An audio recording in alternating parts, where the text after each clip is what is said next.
Welcome to your Get That Nugget for GCSE Science. Today we'll be concentrating on giving you a framework to answer physics styles of questions. This session is to complement your lessons with your teachers, not to replace them in any way. In this nugget we are going to be looking at electricity questions, some common electricity questions that I've seen come up, and I've taken the ones that I know can be a little bit more difficult to answer. So we're going to start with some components in a circuit, and this one we've got a thermistor. A thermistor is a type of resistor that depends on temperature. Now, if we needed to recognise this in a circuit, the circuit symbol for resistors always starts with a rectangle, and then this is a thermistor, so it has a flat tick through it like so. A line with a flat bit at the bottom, and it literally looks like a flat tick. So it's been placed in a circuit and the temperature has been increased. The PD, which is just shorthand for potential difference, stays the same. Explain what happens to the current. So we're doing an explain, which means we need to give reasons why. But first of all, we need to know what happens to the current by knowing how a thermistor works. And a thermistor works by having, at low temperatures, having a high resistance. And then if we increase the temperature, so at higher temperatures, we therefore lower the resistance. And if we've got less resistance, then so if the current's flowing through, the resistance is what's slowing it down. If we've got less of that, then that current's going to be able to increase. So what happens to the current? Current increases, and we have to explain that. So why? Well, that's because resistance has decreased. Because, if you wanted to add, because the temperature's increased, it's in the question, so you don't need to. But resistance decreased as the temperature had increased. And that's how a thermistor works, how to recognise it in a circuit. Second one, we're now looking at electrical safety. So an appliance with a metal case does not have an earth wire. A fault occurs in the live wire. Why is it not safe for someone to touch the metal case? The first thing you're thinking here, which is where most students go, which does get you a mark, what happens when you touch a faulty piece of electrical equipment? You get an electric shock. Now that is going to get you a mark, but it says why. We need to just delve a little bit deeper. And if we don't have an earth wire is a safety feature. And it's got a really low resistance. And because of that, electricity is always going to take the path of least resistance. So it enables it to sort of take it away, and it's a nice safety feature, so it doesn't flow through you. Unfortunately, because we don't have this, the electricity is going to flow through you. So the current flows through the person. And how is it able to do that? Well, it's because we've got a potential difference. In the live wire in the UK, this would be at 230 volts. You don't have quite that much volts between you, so there's a difference. There's a difference between the 230 in the live wire and the much less in you. And because of that potential difference, the current can flow down and take that path of least resistance because there is no earth wire, unfortunately. So potential difference created. The next question here is a continuation of this question, and it says, why is it now safe if the earth wire is connected? Well, that's because the charge and the current is going to flow through it instead, as it has a lower resistance.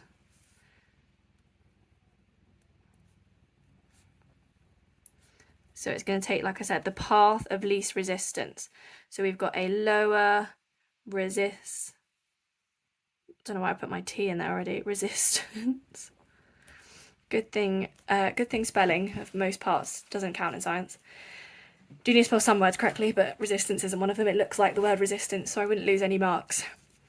Next one, describe the national grid. So I put that one in here because it's quite a hefty part and you need to know lots about the national grid. So the national grid starts with the power stations that generate the electricity. And then we need to get them from the power stations to all the houses and factories and everything around the country. How do we do that? We do it with pylons and cables. But before we can't go straight from a power station into a pylon and a cable. We need to have what's known as a step-up transformer. Now, these are really important because what they do is they increase the potential difference. And I'm going to keep PD for potential difference. And why do we do that? Well, if we increase the potential difference, we decrease or lower the current. And if we do that, we are going to lose less energy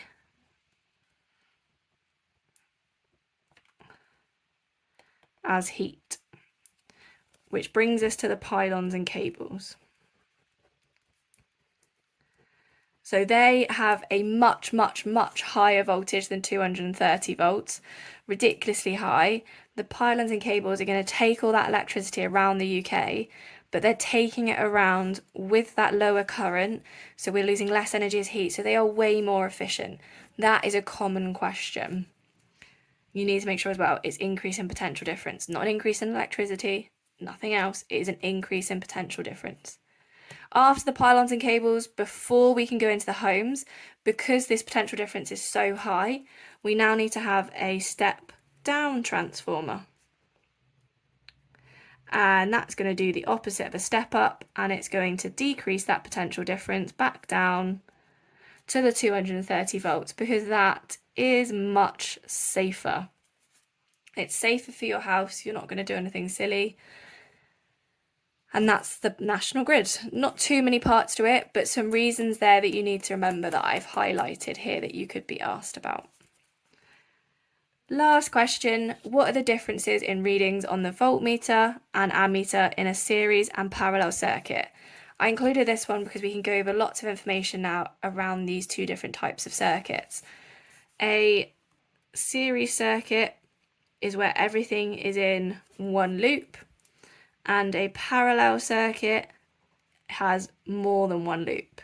So if you've only ever got one, it's series. If you've got lots of them, then it's parallel. It doesn't have to be two, you could go crazy. And now we're looking at the differences in readings on a voltmeter and an ammeter in each of these circuits. A voltmeter is obviously there to measure potential difference in volts, and an ammeter is there to measure current in amps. We need to know how to put these in circuits. So an ammeter goes in the loop. It has to go in the same loop as what you're measuring. Potential difference for the voltmeter has its own loop, so it goes in parallel. So let's say in my series circuit, I wanted to measure the potential difference across this cell I've drawn. I would have to add in the voltmeter on its own loop like so. That doesn't make it a parallel circuit, it's still a series circuit. I've just had to chuck in a voltmeter. It's the only way to measure potential difference is by having it in its own loop. We say we put it in parallel.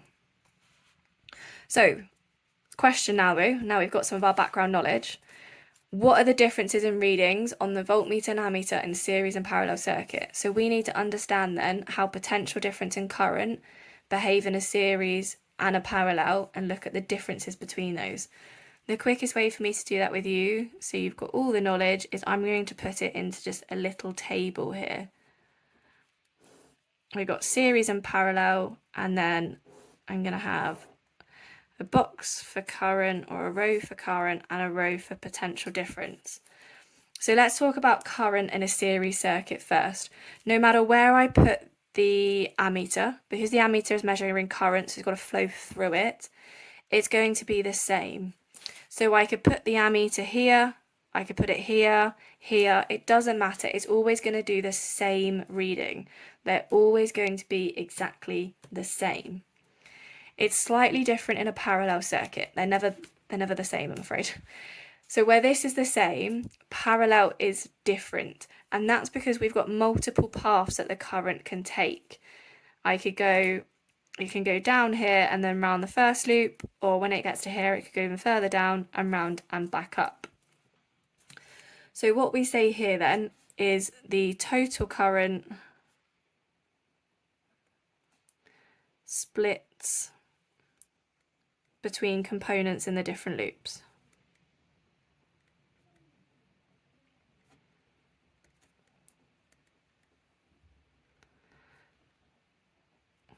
Now, if we stick with a parallel circuit and we go into potential difference, the potential difference is the same around the circuit. It does not change, it's the same across each loop.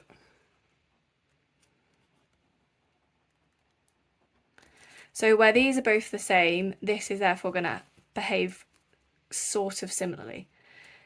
We go back up to our series circuit. The potential difference of the power supply is split between the components. So I'll summarise that and then I'll try and explain it. So total potential difference of the power supply splits between components. Now this can be equally, but if you've got a much higher resistance in one, then it can be different. But let's draw out another series circuit. So I'm just going to put in one cell and apparently nothing else. I'm just going to quickly just chuck in a bulb there and another bulb there. So if I put a voltmeter around the cell and then a voltmeter around each of these, not the best drawn circuit, this is why you should use a pencil so you can rub things out. Let's say this voltmeter had a potential difference of 10 volts. Then that is going to split between these components. So that would be 5 volts and that would be 5 volts. And that's what I mean by the total potential difference of the power supply splits between the components. And that would answer that question. The questions I have for you are here. We've got 4 questions for you to answer, very similar to what we've just gone over.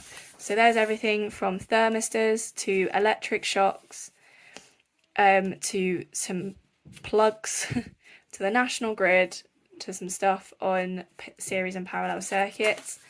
And these are your questions here to answer. Make sure you take these for feedback to your teacher.